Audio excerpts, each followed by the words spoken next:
तळागाळातील शेतकऱ्यांना सक्षम करण्याची ताकद मिळाल्याशिवाय राष्ट्र उभं राहणार नाही आणि नेमकं हेच काम नारायणगाव कृषी विज्ञान केंद्र करत आहे, अशा शब्दात कृषीरत्न अनिल तात्या मेहर यांनी आपल्या भावना व्यक्त केल्यात. नारायणगाव येथील कृषी विज्ञान केंद्रात आज शेतकरी मेळाव्याचं आयोजन करण्यात आलं होतं. यावेळी आपल्या प्रास्ताविक भाषणात मेहर यांनी आपले विचार व्यक्त केलेत. यावेळी राज्याचे अन्न आणि नागरी पुरवठा मंत्री छगन भुजबळ, जुन्नरचे माजी आमदार अतुल बेनके, विघ्नर सहकारी साखर कारखान्याचे अध्यक्ष सत्यशील शेरकर उपस्थित होते. दरम्यान या कार्यक्रमात विविध कृषी प्रक्रिया उद्योगांची माहिती आणि प्रदर्शने सुद्धा मांडण्यात आली होती. भुजबळ यांच्या हस्ते शेतीत नवनवे प्रयोग करणाऱ्या काही शेतकऱ्यांचा आणि महिलांचा यावेळी सन्मान सुद्धा करण्यात आला. पाहणार आहोत आपल्या प्रास्ताविक भाषणामध्ये अनिल तात्या मेहर नेमके काय म्हणालेत. महाराष्ट्र राज्याचे मंत्री छगन भुजबळ साहेब, ज्यांच्याकडे शेतीला दिशा आणि विचार सांगण्याचं काम त्यांनी सातत्याने केलं आहे, त्याचप्रमाणे या उपस्थित असलेले आपल्या तालुक्याचे माजी आमदार अतुल बेनके, आपल्या कारखान्याचे चेअरमन सत्यशील शेरकर, माझे सहकारी ग्रामोद्योग मंडळाचे विश्वस्त प्रकाश मामा, आमचे सहकारी ग्रामोद्योग मंडळाचे अध्यक्ष सुचित भाऊ खैरे, उपाध्यक्ष शशीभाऊ वाजगे, आमचे कार्य रवींद्र पारगावकर, त्याचप्रमाणे उपस्थित आमचे सर्व सहकारी व उपस्थित या ठिकाणी असलेले माऊलीशेठ खंडागळे असतील, विकास दरेकर, खूप नावं घेण्यासारखी आहे. हे सर्व मंडळी या ठिकाणी उपस्थित, सर्व उपस्थित बंधू आणि भगिनींनो, खरं म्हणजे ग्रामोन्नती मंडळाची सुरुवातीचं इमारतीचं उद्घाटनच मुळात भुजबळ साहेबांनी त्या उद्घाटनाचा कार्यक्रम होते. 2013 साली ते उद्घाटन झालं आणि भुजबळ साहेब होते त्यावेळेला सुद्धा या कृषी विज्ञान केंद्राची आणि चांगल्या प्रकारे वाटचाल होईल असं त्यांनी आम्हाला त्यावेळेला बोलले होते. आणि आपल्या सगळ्यांच्या शेतकरी बांधवांच्या आणि आमच्या मंडळाच्या सर्व सहकाऱ्यांच्या माध्यमातून आपण कामाची दिशा देऊ शकलो. आणि ही कामाची दिशा देत असताना शेतीमध्ये साहेब जे निरनिराळी स्थित्यंतरं घडत आहेत, आज आपल्याला ज्याप्रमाणे निसर्गाचे बदल आपण आता या ठिकाणी बघतोय, पाऊस कधी पडेल, उष्णता कधी वाढेल, थंडीची लाट कधी येईल आणि वादळ कधी निर्माण होईल, अशा सगळ्या अशाश्वत परिस्थितीमध्ये आज शेतकरी स्वतःची शेती करतोय. आणि अशाश्वत आज दोन्ही बाजू अशाश्वत आहेत. एक अशाश्वत दुसरी बाजू आहे म्हणजे त्याच्या शेतमालाला बाजारभाव मिळतात का नाही मिळतात याची चिंता उत्पादक शेतकऱ्यांना आहे. त्याचबरोबर ज्या निविदा किंवा निविष्ठा त्याला लागतात, त्या निविष्ठा म्हणजे जे त्याला मिळताना त्याच्यामध्ये खऱ्या अर्थाने शुद्ध प्रकारचं बियाणं मिळतं आहे का, की जे बियाणं तो विश्वासाने घेऊन त्याच्या शेतामध्ये काम करायचं, पेरायचं त्याला. त्याचप्रमाणे खतं, आज आम्हाला सबसिडी हा विषय नसून आम्हाला गुणवत्तेचं खत आणि वेळेवर मिळालं पाहिजे. आम्हाला कमी खर्चामध्ये आमच्या शेतीमध्ये उत्पादन खर्च झाला पाहिजे. आज आपल्याकडं प्रिस्क्रिप्शन असलेली औषधं बाजारामध्ये मेडिकलच्या प्रिस्क्रिप्शनशिवाय मिळत नाही, पण शेतीमध्ये आज मिळणारी औषधं प्रमाणित असतात का नाही असतात हे शेतकऱ्यांना अजिबात साहेब माहीत नाही. आणि प्रमाणित औषधं नसल्यामुळं काही वेळेला शेती बागावरती पिकांवरती फवारल्यानंतर त्याची विकृती येण्याची फार मोठा धोका असतो. म्हणजे सगळ्या दृष्टीने जर पाहिलं तर शेती हा व्यवसाय हा डोलामय झाला आहे. आज निरनिराळे देश निरनिराळे आयातीवर कर लावत आहेत. आज मी द्राक्षाच्या वरती आमच्या भागातून सोनाका जातीची द्राक्ष, शरद सीडलेस किंवा जम्बो द्राक्ष साहेब बांगलादेशला मोठ्या प्रमाणात जातात. 118 रुपये प्रति किलो नुसती तिथलं इम्पोर्ट ड्युटीच आहे, आयात कर आहे. म्हणजे इथं 100 रुपये अधिक तो 118 अधिक वाहतुकीचे 30 रुपये, म्हणजे ते जवळजवळ लँड कॉस्ट झाली त्याला 250 रुपये. 250 रुपयाचं ते बांगलादेशमधलं कोण घेणार एवढा 250 रुपयाने माल. याच्यामध्ये सुद्धा आपल्याला लक्ष घालावं लागेल.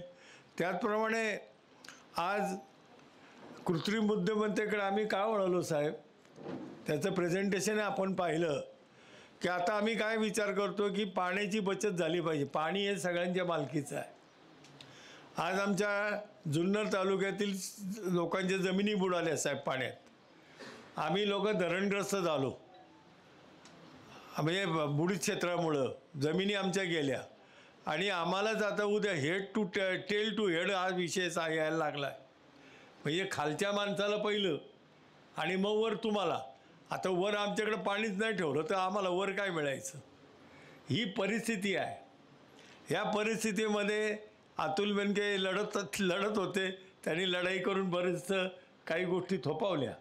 खरं मी अतुल बेनकेंना आमच्या सर्व शेतकऱ्यांच्या वतीने धन्यवाद देतो की खरं केलं. पाणी आपलं कसं मिळेल आपलं पाहिलं. या ठिकाणी आज आमच्या कारखान्याचे चेअरमन बसले, सत्यशील शेरकर बसलेत.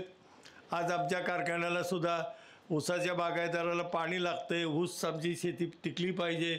आज महाराष्ट्रामध्ये ऊसाचं एक चांगलं पीक आहे की ज्याच्यामध्ये शाश्वत शेतीसारखं पीक आहे.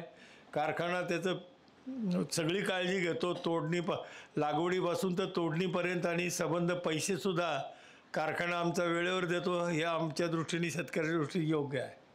त्याला योग्य प्रकारची आर्थिक सहकार्य पण लाभलं जातं.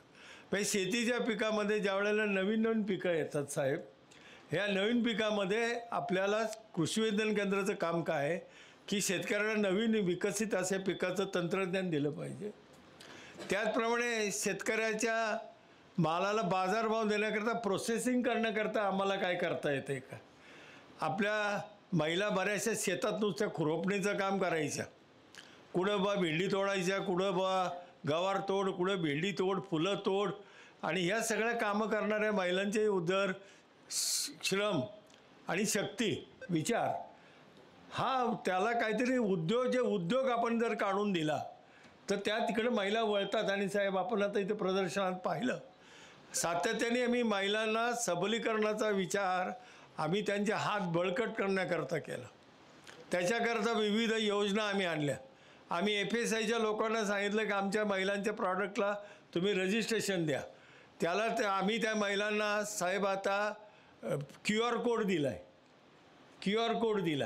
QR कोडमध्ये त्या त्यांनी त्या पाकिटावरती छापायचं की त्याच्यामुळं त्या महिलेने केलेल्या उत्पादकाची मूल्य काय आहे, कसलं उत्पादन आहे, काय नाव आहे, काय कंपनीचं नाव आहे, ह्या सगळ्या गोष्टीवरून तिला ऑनलाईन मार्केटिंग आता करता आलं पाहिजे. आज काय झालं, कुठे जाऊन दुकानात माल विकायचा, खूप मोठं कमिशन ते लोक मागतात. ऑनलाईनला आज प्लॅटफॉर्म आम्ही तयार करून दिला आहे KVKने. ह्या प्लॅटफॉर्मवर या महिलांचा माल विकला जातो आणि त्यामुळं त्यांना त्या माल विक्रीचा खर्च नाही.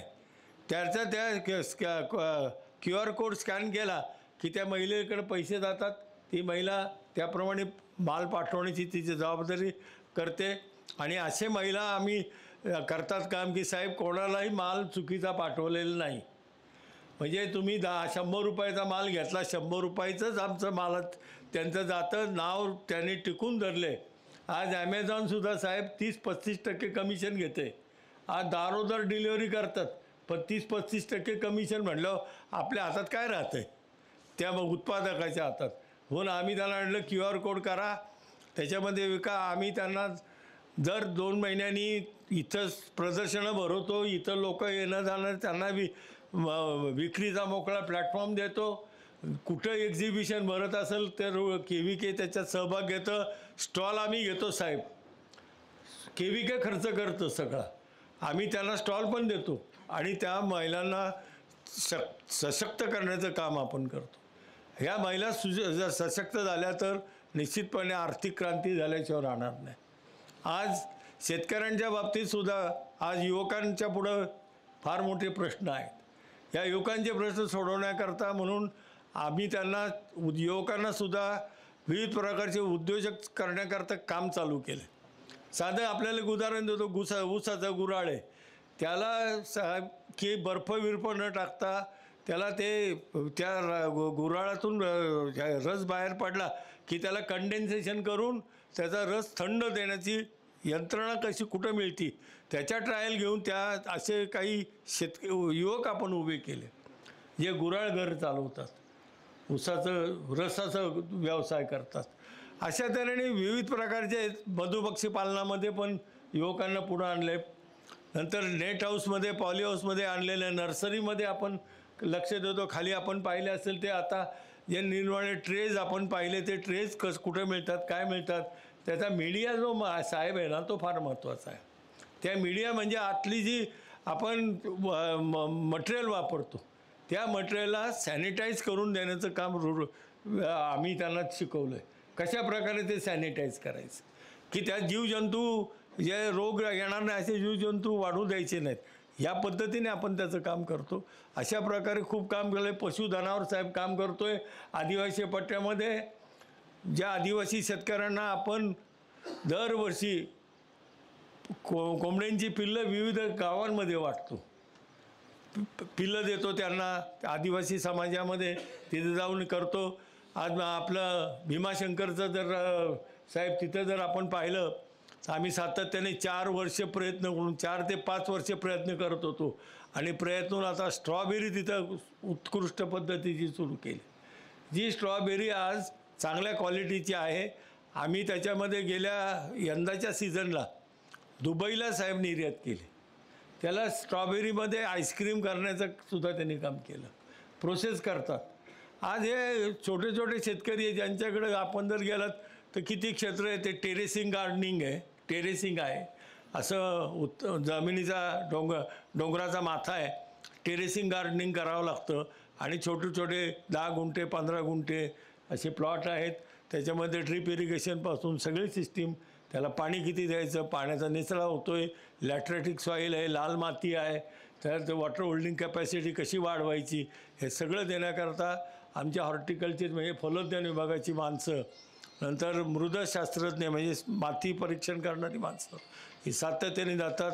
रोग आणि कीड येऊ नये म्हणून काय करायचं आणि त्याच्याकरता लागणारी रोपांची उपलब्धता KVKच्या माध्यमातून दिली जाते आणि आदिवासी कल्याण योजनेमधून कसा त्याचा लाभ होईल या लाभाच्या दृष्टीने आम्ही शेतकऱ्याला उभं करण्याकरता म्हणून डिपार्टमेंट कृषी खात्या माध्यमातून सुद्धा त्याला पैशाची सुद्धा उपलब्ध करून देतो. म्हणजे आज आपल्याला तळागाळातला लहान वर्गातला असलेला शेतकरी, महिला असो युवक असो, त्यांना सक्षम आणि ताकद मिळाल्याशिवाय राष्ट्र उभं राहणार नाही. मी तर नेहमी यांना सांगतो की आपण किती ट्रिलियनचं झालो याच्यापेक्षा माझ्या खिशात, या शेतकऱ्याच्या खिशात प्रत्येकाच्या किती पैसे आले याला अनन्यसाधारण महत्त्व आहे. आणि हे सबलीकरण आपल्याला सगळ्यांना करायचं आहे. आणि म्हणून आपण आज या ठिकाणी आलात. निश्चितपणे आपण खूपशा ह्या बाबींना सहकार्य सातत्याने करत आलात. निश्चितपणे ग्रामोन्नती मंडळाच्या आणि कृषी विज्ञान केंद्राच्या पुढील वाटचालीशी आपलं सहकार्य आहे ते वृद्धिगत होईल. आम्हालाही चांगल्या पद्धतीने आणखीन काही विस्तृत असं काम करता येईल. आणि आर्टिफिशियल इंटेलिजन्स साहेब आपल्याला मगाशी स्टॅटिस्टिक काढलं ते आम्ही सर्वे करून काढलेलं आहे. ते 610 कोटी रुपये दर वर्षाला जर शेतकऱ्यांची बचत होणार असेल साहेब तर आज आपल्या शेतकऱ्याला केवढा मोठा आर्थिक सपोर्ट राहणार आहे. आणि निर्यातसुद्धा आपली जर वाढली तर आपल्या इथं ॲग्रिकल्चर लेबर जर इथं काम करायला लागलं, त्याला चांगली आपण जर सॅलरी देऊ शकलो तर पुण्या मुंबईकडे जाणारे लोंढे, शहराकडे जाणारे लोंढे थांबतील आणि आपला हा परिसरामध्ये माणसाला राहून काम करण्याची त्याला जर संधी मिळाली तर निश्चितपणे होईल. आपलं सरकार अजितदादाच्या नेतृत्वाखाली, फडणवीस साहेबांच्या नेतृत्वाखाली, एकनाथ शिंदेच्या नेतृत्वाखाली काम करते. अधिक गतिमान करावं आणि शेतकऱ्यांविषयी जास्तीत जास्त विशेषतः आर्टिफिशियल इंटेलिजन्स असेल, काही जे स्मार्ट ॲग्रिकल्चर असेल त्याला आपल्या सरकारकडनं शेतकऱ्यांना सपोर्ट व्हावा आणि ते काम करणाऱ्यांना आपण शक्ती आणि बळ दिलं तर मला असं वाटतं निश्चितपणे एक विकासाची चांगली मुहूर्तमेढ आपल्या सगळ्यांच्या उपस्थितीत आपल्या सर्वांच्या मार्गदर्शनाखाली आपण करू शकू. एवढंच मी या ठिकाणी सांगतो. आपण या ठिकाणी वेळात वेळ काढून आलात आणि या ठिकाणी आपण प्रदर्शन पाहिलं, निरनिराळे आमचे उपक्रम पाहिले, त्याबद्दल मी कृषी विज्ञान केंद्राच्या आणि आमच्या ग्रामोन्नती मंडळाच्या आमच्या अध्यक्ष, विश्वस्त व आमचे सर्व पदाधिकारी व कार्यकारिणी सदस्यांच्या माध्यमातून, त्याचप्रमाणे आमच्या कृषी विज्ञान केंद्राचे वरिष्ठ शास्त्रज्ञ शेटे सर आणि त्यांच्या टीमच्या वतीने सुद्धा या ठिकाणी आपलं स्वागत करतो, थांबतो. धन्यवाद. महाराष्ट्र राज्याचे मंत्री छगन भुजबळ साहेब, ज्यांच्याकडे शेतीला दिशा आणि विचार सांगण्याचं काम त्यांनी सातत्याने केलं आहे, त्याचप्रमाणे या उपस्थित असलेले आपल्या तालुक्याचे माजी आमदार अतुल बेनके, आपल्या कारखान्याचे चेअरमन सत्यशील शेरकर, माझे सहकारी ग्रामोन्नती मंडळाचे विश्वस्त प्रकाश मामा, आमचे सहकारी ग्रामोन्नती मंडळाचे अध्यक्ष सुजित भाऊ खैरे, उपाध्यक्ष शशीभाऊ वाजगे, आमचे कार्य रवींद्र पारगावकर, त्याचप्रमाणे उपस्थित आमचे सर्व सहकारी व उपस्थित या ठिकाणी असलेले माऊलीशेठ खंडागळे असतील, विकास दरेकर, खूप नावं घेण्यासारखी आहे. हे सर्व मंडळी या ठिकाणी उपस्थित, सर्व उपस्थित बंधू आणि भगिनींनो, खरं म्हणजे ग्रामोन्नती मंडळाचे सुरुवातीचं इमारतीचं उद्घाटनच मुळात भुजबळ साहेबांनी त्या उद्घाटनाचा कार्यक्रम होते. 2013 साली ते उद्घाटन झालं आणि भुजबळ साहेब होते त्यावेळेला सुद्धा या शेती कृषी विज्ञान केंद्राची आणि चांगल्या प्रकारे वाटचाल होईल असं त्यांनी आम्हाला त्यावेळेला बोलले होते. आणि आपल्या सगळ्यांच्या शेतकरी बांधवांच्या आणि आमच्या मंडळाच्या सर्व सहकाऱ्यांच्या माध्यमातून आपण कामाची दिशा देऊ शकलो. आणि ही कामाची दिशा देत असताना शेतीमध्ये साहेब जे निरनिराळे स्थित्यंतर घडत आहेत, आज आपल्याला ज्याप्रमाणे निसर्गाचे बदल आपण आता या ठिकाणी बघतोय, पाऊस कधी पडेल, उष्णता कधी वाढेल, थंडीची लाट कधी येईल आणि वादळ कधी निर्माण होईल, अशा सगळ्या अशाश्वत परिस्थितीमध्ये आज शेतकरी स्वतःची शेती करतो आहे. आणि अशाश्वत आज दोन्ही बाजू अशाश्वत आहेत. एक अशाश्वत दुसरी बाजू आहे म्हणजे त्याच्या शेतमालाला बाजारभाव मिळतात का नाही मिळतात याची चिंता उत्पादक शेतकऱ्यांना आहे. त्याचबरोबर ज्या निविदा किंवा निविष्ठा त्याला लागतात, त्या निविष्ठा म्हणजे जे त्याला मिळताना त्याच्यामध्ये खऱ्या अर्थाने शुद्ध प्रकारचं बियाणं मिळतं आहे का, की जे बियाणं तो विश्वासाने घेऊन त्याच्या शेतामध्ये काम करायचं, पेरायचं त्याला. त्याचप्रमाणे खतं, आज आम्हाला सबसिडी हा विषय नसून आम्हाला गुणवत्तेचं खत आणि वेळेवर मिळालं पाहिजे. आम्हाला कमी खर्चामध्ये आमच्या शेतीमध्ये उत्पादन खर्च झाला पाहिजे. आज आपल्याकडं प्रिस्क्रिप्शन असलेली औषधं बाजारामध्ये मेडिकलच्या प्रिस्क्रिप्शनशिवाय मिळत नाही, पण शेतीमध्ये आज मिळणारी औषधं प्रमाणित असतात का नाही असतात हे शेतकऱ्यांना अजिबात साहेब माहीत नाही. आणि प्रमाणित औषधं नसल्यामुळं काही वेळेला शेती बागावरती पिकांवरती फवारल्यानंतर त्याची विकृती येण्याची फार मोठा धोका असतो. म्हणजे सगळ्या दृष्टीने जर पाहिलं तर शेती हा व्यवसाय हा डोलामय झाला आहे. आज निरनिराळे देश निरनिराळे आयातीवर कर लावत आहेत. आज मी द्राक्षाच्या वरती आमच्या भागातून सोनाका जातीची द्राक्ष, शरद सीडलेस किंवा जम्बो द्राक्ष साहेब बांगलादेशला मोठ्या प्रमाणात जातात. 118 रुपये प्रति किलो नुसती तिथलं इम्पोर्ट ड्युटीच आहे, आयात कर आहे. म्हणजे इथं 100 रुपये अधिक तो 118 अधिक वाहतुकीचे 30 रुपये, म्हणजे ते जवळजवळ लँड कॉस्ट झाली त्याला 250 रुपये. 250 रुपयाचं ते बांगलादेशमधलं कोण घेणार एवढा 250 रुपयाने माल. याच्यामध्ये सुद्धा आपल्याला लक्ष घालावं लागेल. त्याचप्रमाणे आज कृत्रिम बुद्धिमत्तेकडे आम्ही का वळलो साहेब, त्याचं प्रेझेंटेशन आपण पाहिलं की आता आम्ही काय विचार करतो की पाण्याची बचत झाली पाहिजे. पाणी हे सगळ्यांच्या मालकीचं आहे. आज आमच्या जुन्नर तालुक्यातील लोकांच्या जमिनी बुडाल्या साहेब पाण्यात. आम्ही लोक धरणग्रस्त झालो, म्हणजे बुडीत क्षेत्रामुळं जमिनी आमच्या गेल्या आणि आम्हालाच आता उद्या head to tail to head हा विषय यायला लागला आहे. म्हणजे खालच्या माणसाला पहिलं आणि मग वर तुम्हाला. आता वर आमच्याकडे पाणीच नाही ठेवलं तर आम्हाला वर काय मिळायचं, ही परिस्थिती आहे. ह्या परिस्थितीमध्ये अतुल बेनके लढत होते. त्यांनी लढाई करून बरेचसं काही गोष्टी थोपावल्या. खरं मी अतुल बेनकेंना आमच्या सर्व शेतकऱ्यांच्या वतीने धन्यवाद देतो की खरं केलं. पाणी आपल्याला आपलं कसं मिळेल आपलं पाहिलं. या ठिकाणी आज आमच्या कारखान्याचे चेअरमन बसले, सत्यशील शेरकर बसलेत. आज आमच्या कारखान्याला सुद्धा ऊसाच्या बागायतदाराला पाणी लागतं आहे. ऊस आमची शेती टिकली पाहिजे. आज महाराष्ट्रामध्ये ऊसाचं एक चांगलं पीक आहे की ज्याच्यामध्ये शाश्वत शेतीसारखं पीक आहे. कारखाना त्याचं सगळी काळजी घेतो, लागवडीपासून तर तोडणीपर्यंत, आणि संबंध पैसेसुद्धा कारखाना आमचा वेळेवर देतो. हे आमच्या दृष्टीने शेतकऱ्याच्या दृष्टीने योग्य आहे. त्याला योग्य प्रकारची आर्थिक सहकार्य पण लाभलं जातं. म्हणजे शेतीच्या पिकामध्ये ज्या वेळेला नवीन नवीन पिकं येतात साहेब, ह्या नवीन पिकामध्ये आपल्याला कृषी विज्ञान केंद्राचं काम काय आहे की शेतकऱ्यांना नवीन विकसित अशा पिकाचं तंत्रज्ञान दिलं पाहिजे. त्याचप्रमाणे शेतकऱ्याच्या मालाला बाजारभाव देण्याकरता, प्रोसेसिंग करण्याकरता आम्हाला काय करता येते का. आपल्या महिला बऱ्याचशा शेतात नुसत्या खुरपणीचं काम करायच्या.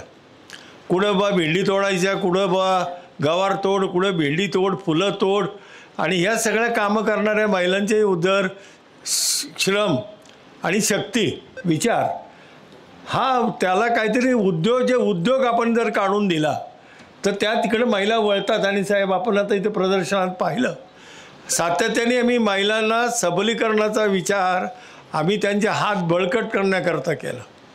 त्याच्याकरता विविध योजना आम्ही आणल्या. आम्ही FSIच्या लोकांना सांगितलं की आमच्या महिलांच्या प्रॉडक्टला तुम्ही रजिस्ट्रेशन द्या. त्याला आम्ही त्या महिलांना साहेब आता QR कोड दिला आहे.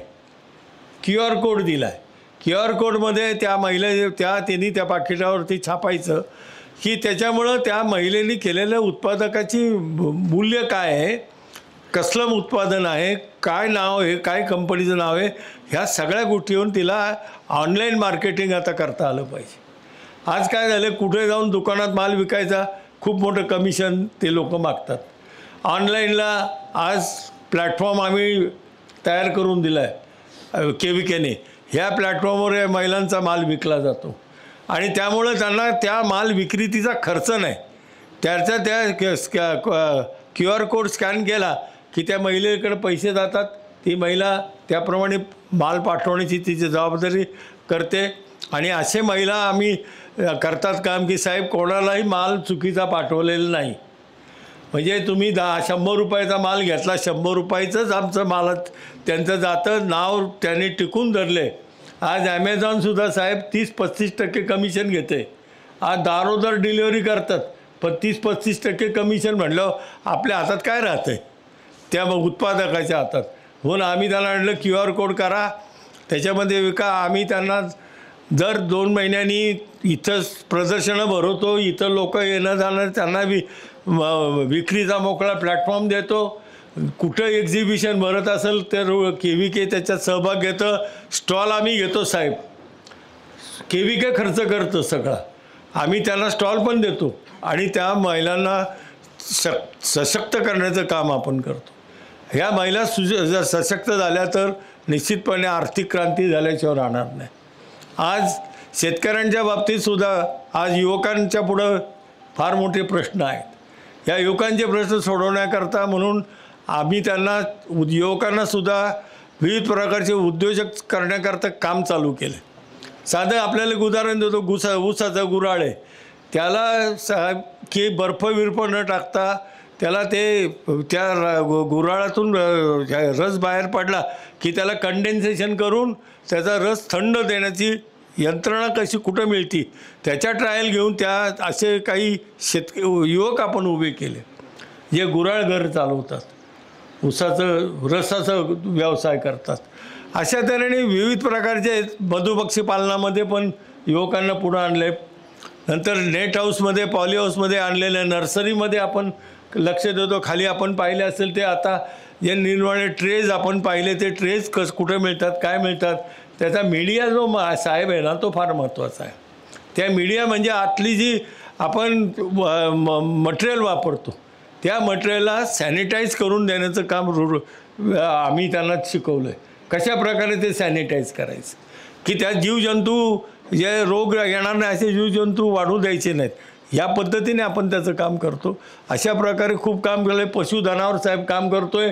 आदिवासी पट्ट्यामध्ये ज्या आदिवासी शेतकऱ्यांना आपण दरवर्षी कोंबड्यांची पिल्लं विविध गावांमध्ये वाटतो. पिल्लं देतो त्यांना आदिवासी समाजामध्ये तिथे जाऊन करतो. आज आपलं भीमाशंकरचं जर साहेब तिथं जर आपण पाहिलं तर आम्ही सातत्याने 4 वर्ष प्रयत्न करून 4 ते 5 वर्ष प्रयत्न करत होतो आणि प्रयत्न आता स्ट्रॉबेरी तिथं उत्कृष्ट पद्धतीची सुरू केली. जी स्ट्रॉबेरी आज चांगल्या क्वालिटीची आहे. आम्ही त्याच्यामध्ये यंदाच्या सीझनला दुबईला साहेब निर्यात केली. त्याला स्ट्रॉबेरीमध्ये आईस्क्रीम करण्याचं सुद्धा त्यांनी काम केलं. प्रोसेस करतात. आज हे छोटे छोटे शेतकरी आहे ज्यांच्याकडे आपण जर गेलात तर किती क्षेत्र आहे ते टेरेसिंग गार्डनिंग आहे. टेरेसिंग आहे असं जमिनीचा डोंगराचा माथा आहे. टेरेसिंग गार्डनिंग करावं लागतं आणि छोटे छोटे 10 गुंठे 15 गुंठे असे प्लॉट आहेत. त्याच्यामध्ये ड्रीप इरिगेशनपासून सगळी सिस्टीम त्याला पाणी किती द्यायचं पाण्याचा निचरा होतो आहे. लॅटरेटिक सॉईल आहे लाल माती आहे त्यात वॉटर होल्डिंग कॅपॅसिटी कशी वाढवायची हे सगळं देण्याकरता आमच्या हॉर्टिकल्चर म्हणजे फलोद्यान विभागाची माणसं नंतर मृदशास्त्रज्ञ म्हणजे माती परीक्षण करणारी माणसं ही सातत्याने जातात. रोग आणि कीड येऊ नये म्हणून काय करायचं आणि त्याच्याकरता लागणारी रोपांची उपलब्धता KVKच्या माध्यमातून दिली जाते आणि आदिवासी कल्याण योजनेमधून कसा त्याचा लाभ होईल या लाभाच्या दृष्टीने आम्ही शेतकऱ्याला उभं करण्याकरता म्हणून डिपार्टमेंट कृषी माध्यमातून सुद्धा त्याला पैशाची सुद्धा उपलब्ध करून देतो. म्हणजे आज आपल्याला तळागाळातला लहान वर्गातला असलेला शेतकरी महिला असो युवक असो त्यांना सक्षम आणि ताकद मिळाल्याशिवाय राष्ट्र उभं राहणार नाही. मी तर नेहमी यांना सांगतो की आपण किती ट्रिलियनचं झालो याच्यापेक्षा माझ्या खिशात या शेतकऱ्याच्या खिशात प्रत्येकाच्या किती पैसे आले याला अनन्यसाधारण महत्त्व आहे. आणि हे सबलीकरण आपल्याला सगळ्यांना करायचं आहे. आणि म्हणून आपण आज या ठिकाणी आलात. निश्चितपणे आपण खूपशा ह्या बाबींना सहकार्य सातत्याने करत आलात. निश्चितपणे ग्रामोन्नती मंडळाच्या आणि कृषी विज्ञान केंद्राच्या पुढील वाटचालीस आपलं सहकार्य आहे ते वृद्धिगत होईल. आम्हालाही चांगल्या पद्धतीने आणखीन काही विस्तृत असं काम करता येईल. आणि आर्टिफिशियल इंटेलिजन्स साहेब आपल्याला मगाची स्टॅटिस्टिक काढलं ते आम्ही सर्वे करून काढलेलं आहे. ते 610 कोटी रुपये दर वर्षाला जर शेतकऱ्यांची बचत होणार असेल साहेब तर आज आपल्या शेतकऱ्याला केवढा मोठा आर्थिक सपोर्ट राहणार आहे. आणि निर्यातसुद्धा आपली जर वाढली तर आपल्या इथं ॲग्रिकल्चर लेबर जर इथं काम करायला लागलं त्याला चांगली आपण जर सॅलरी देऊ शकलो तर पुण्या मुंबईकडे जाणारे लोंढे शहराकडे जाणारे लोंढे थांबतील आणि आपला हा परिसरामध्ये माणसाला राहून काम करण्याची त्याला जर संधी मिळाली तर निश्चितपणे होईल. आपलं सरकार अजितदादाच्या नेतृत्वाखाली फडणवीस साहेबांच्या नेतृत्वाखाली एकनाथ शिंदेच्या नेतृत्वाखाली काम करते. अधिक गतिमान करावं आणि शेतकऱ्यांविषयी जास्तीत जास्त विशेषतः आर्टिफिशियल इंटेलिजन्स असेल काही जे स्मार्ट ॲग्रिकल्चर असेल त्याला आपल्या सरकारकडनं शेतकऱ्यांना सपोर्ट व्हावा आणि ते काम करणाऱ्यांना आपण शक्ती आणि बळ दिलं तर मला असं वाटतं निश्चितपणे एक विकासाची चांगली मुहूर्तमेढ आपल्या सगळ्यांच्या उपस्थितीत आपल्या सर्वांच्या मार्गदर्शनाखाली आपण करू शकू एवढंच मी या ठिकाणी सांगतो. आपण या ठिकाणी वेळात वेळ काढून आलात आणि या ठिकाणी आपण प्रदर्शन पाहिलं निरनिराळे आमचे उपक्रम पाहिले त्याबद्दल मी कृषी विज्ञान केंद्राच्या आणि आमच्या ग्रामोन्नती मंडळाचे आमचे अध्यक्ष विश्वस्त व आमचे सर्व पदाधिकारी व कार्यकारिणी सदस्यांच्या माध्यमातून, त्याचप्रमाणे आमच्या कृषी विज्ञान केंद्राचे वरिष्ठ शास्त्रज्ञ शेटे सर आणि त्यांच्या टीमच्या वतीने सुद्धा या ठिकाणी आपलं स्वागत करतो, थांबतो. धन्यवाद.